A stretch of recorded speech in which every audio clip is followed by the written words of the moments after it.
This is a damning indictment on the service that we're getting in the country at the moment. What's gone wrong?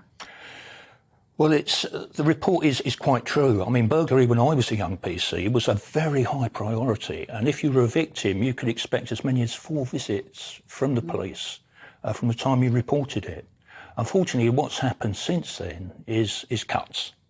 You've had the police force that has been absolutely decimated and demands heaps upon the officers on the front line, the ones that you would expect to turn up and initially report your burglary. And then normally it will go to the CID and they might send scenes of crimes officer around. That really has struggled because of cutbacks. And as Andy's predecessor, Sir Tom Windsor, pointed out, these days only 20% of police time is devoted to crime. So what are they doing? Much They're of not it fixing crime. Much of it is doing stuff that should be done by other agencies. And I think Andy Cook acknowledges this. A few days ago he mentioned this. Mental health, for example.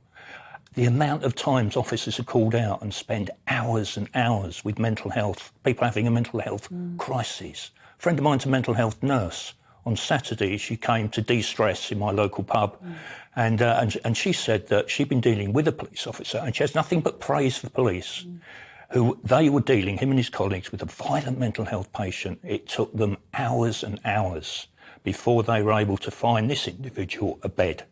There was no mental health crisis team to go out there, and this is typical of what the officers have to face on a daily basis.